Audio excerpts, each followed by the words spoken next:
नमस्कार, मैं हूं आपका दोस्त विजय विद्रोही। आप मुझसे जुड़ चुके हैं, इसके लिए आप सबका तहे दिल से शुक्रिया।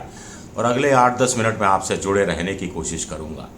तो सचिन पायलट कांग्रेस में रहें या नहीं रहें ये तो तय नहीं है, लेकिन एक चीज़ तय है।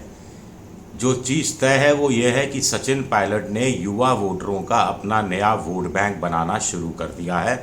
उस दिशा में तेज़ी से वो काम कर रहे हैं। जिस तरह प्रधानमंत्री नरेंद्र मोदी का एक लाभार्थी वोट बैंक है, जिस ढंग से अशोक गहलोत अपना महंगाई राहत शिविर के माध्यम से राहत वोट बैंक बनाने की कोशिश कर रहे हैं, वैसे ही सचिन पायलट एक युवा वोट बैंक बनाने की कोशिश कर रहे हैं। कांग्रेस में रहे तो ये वोट बैंक उनको मुख्यमंत्री की कुर्सी तक पहुंचाने में बहुत बड़ी मदद करेगा। और अगर कोई स्थितियां ऐसी बनी कि कांग्रेस परिस्थितिवश छोड़कर जाना पड़ा, अलग पार्टी बनानी पड़ी, तो इस युवा वोट बैंक के सहारे ही उनकी राजनीति चलेगी। ज़्यादा संभावना यही है कि कांग्रेस में रहेंगे और युवा वोट बैंक के माध्यम से अशोक गहलोत को एक चुनौती देने की कोशिश करेंगे। ये कैसे, ये आंकड़ों से समझने की कोशिश करते हैं। कुल मिलाकर राजस्थान में 5 करोड़ 16 लाख वोटर हैं। इसमें से 2 करोड़ 60 लाख 18 से 40 साल के हैं, यानी करीब करीब 50% से थोड़े से ज़्यादा। बाकी बचे 2 करोड़ 56 लाख 40 साल से ऊपर के हैं। अब इन 2 करोड़ 60 लाख में से 20 से 29 साल की उम्र के 1 करोड़ 27 लाख वोटर हैं। ये वोटर महंगाई से परेशान है, बेरोज़गारी से परेशान है, अच्छी शिक्षा नहीं मिलने से परेशान है। और राजस्थान में आप जानते हैं बेरोज़गारी दर हरियाणा के बाद दूसरे नंबर पर है, करीब करीब 25 से 28-30% के बीच में झूलती रहती है, ऊपर नीचे होती रहती है। तो ये वोट बैंक साधने की कोशिश सचिन पायलट कर रहे हैं। इसीलिए उन्होंने दौसा की रैली में भी कहा कि भाई जो परीक्षार्थी हैं, जो परीक्षा लीक होने से जिनको आर्थिक नुकसान हुआ, उनकी आप भरपाई करने की मांग करता हूं, तो उसको आप मानसिक दिवालियापन कहते हैं। ये मानसिक दिवालियापन कैसे हो सकता है?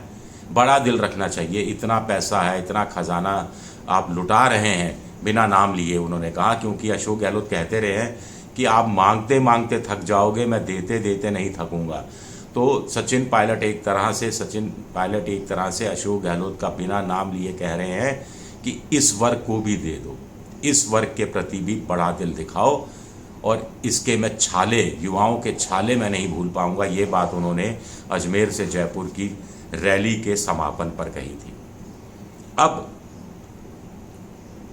सबसे बड़ी बात एक और कि फर्स्ट टाइम वोटर, यानी जो अभी 18-19 साल का है, 20 साल का है, पहली बार वोट देगा।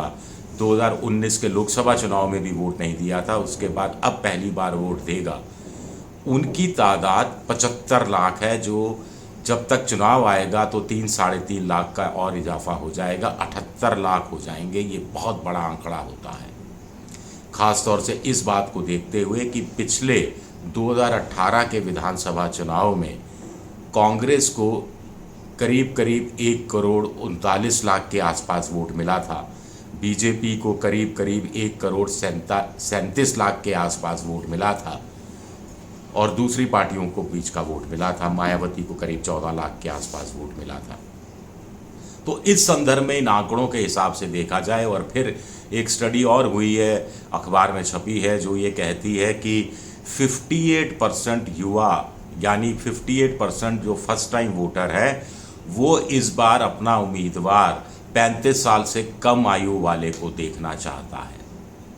35 साल से कम वाले को देखना चाहता है। मुझे नहीं मालूम बीजेपी और कांग्रेस के पास 35 साल से कम उम्र के इतने योग्य उम्मीदवार भी हैं कि वो 200 विधानसभा में से 100-125 सीटों पर भी उन्हें उतार सके। लेकिन ये टारगेट सचिन पायलट के लिए है। इस चीज़ को समझ रही है कांग्रेस भी, इस चीज़ को समझ रहे हैं अशोक गहलोत भी।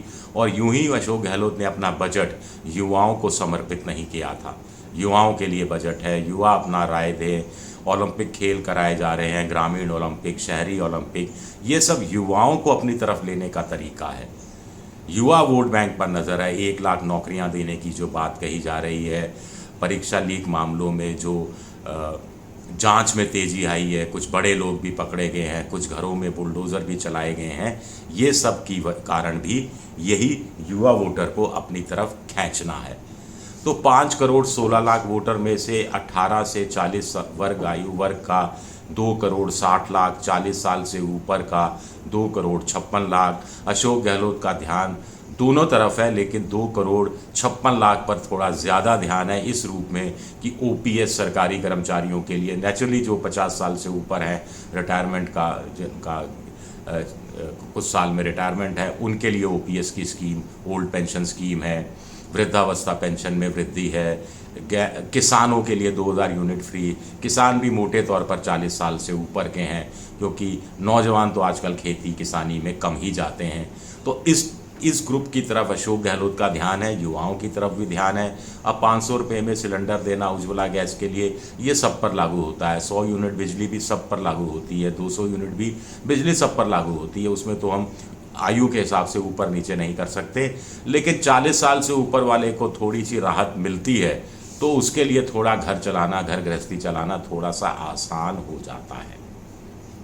तो ऐसे में सचिन पायलट की स्कीम, युवाओं पर ध्यान दो, युवा voter, first time voter 75 lakh, युवा वोटर 18 से लेकर 40 साल का 2 करोड़ 60 लाख, इसमें से भी 20 से लेकर 29 साल की उम्र का 1 करोड़ 27 लाख, और 30 से 35 साल की उम्र का करीब 60-65 लाख।